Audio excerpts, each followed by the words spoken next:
Today I'm going to do a little bit of buffing on this new trailer that I've picked up. It's got some oxidization on the paint surface, and I'm going to do a little bit of light buffing just to take that oxidization off and shine it back up the way it should look. Trying to kind of get it prepped for either getting it wrapped or getting some decals put on it, so just want to have it looking sharp. And I don't think it'll take a great deal of effort to get it looking nice. So what I have is an 11 amp 7-inch polisher. This is just a cheap run-of-the-mill polisher with a buffing wheel on it. I have some Meguiar's Ultimate Compound. That just happened to be what was cheap when I went to get some, so not promoting a certain brand. That was just the cheap one. And in reading the instructions on the back, it has the instructions for an electric rotary type polisher.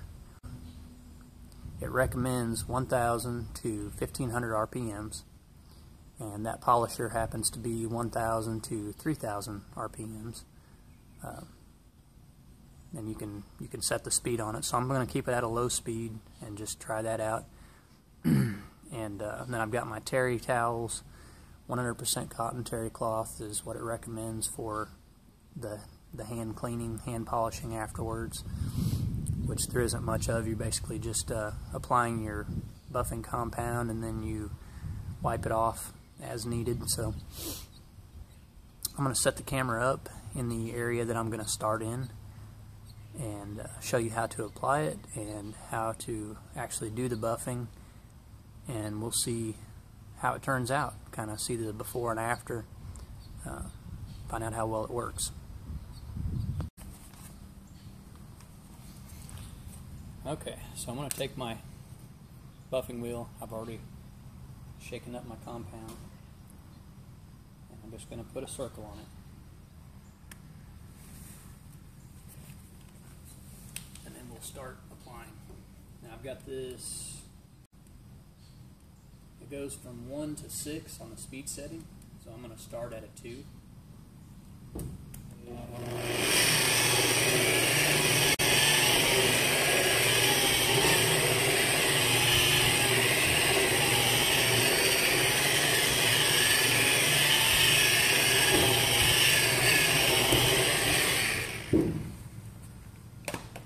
Okay, it's just some light buffing, and then I'm going to take a terry cloth and wipe it down and just see what it looks like.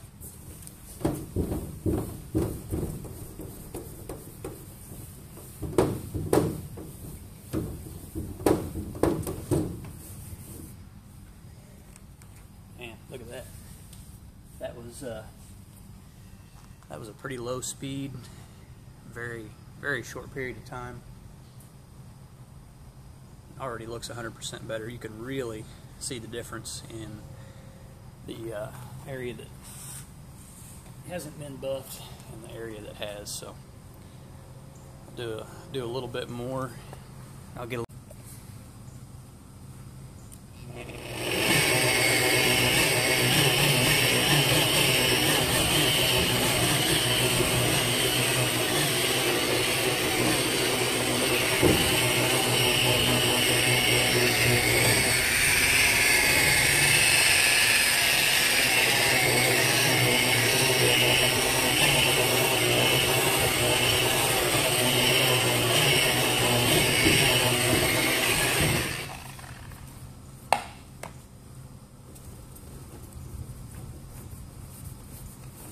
Okay, so as I'm doing this, I'm keeping the buffer nice and flat,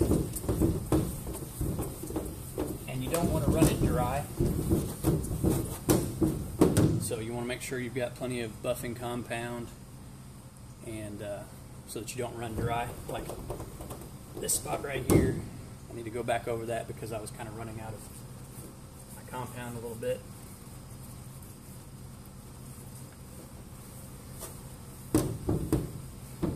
That is really cleaning it up nice. Nice mirror. This is the front side of my trailer, and there is a night and day difference and this was literally a matter of minutes. Just a quick pass and a wipe down. So that stuff is really killing it when it comes to buffing out this old paint and making it look new again. 6 regs and 1 bottle of Meguiar's later, I've done the front and both sides of my trailer. I didn't do the back. I wasn't planning on doing the back, and it turns out I had just enough to do the sides and the front. So I would have had to have more product to do the rear also. But it was the worst side because of having the side door and having to go around all of the hinges and latches and everything. But plus this side of the trailer seems to have the most flaws in the paint and that type of thing, but it really turned out nice and shiny. This product does recommend that you follow up with a good wax. And one thing I didn't mention in the beginning was that you need to do this out of the sunlight, so either inside or under a shade tree, but you don't want to do it in direct sunlight or apply it in direct sunlight. And take small areas at a time. I was working about a 2 foot by 2 foot area at a time. That seemed to work out the best. I would apply it and then wipe it off, move on to the next area. So I hope this helps if you're wanting to do something similar. I know most people aren't going to buff an entire 7x16 trailer, but if you wanted to, you can. Thanks for watching.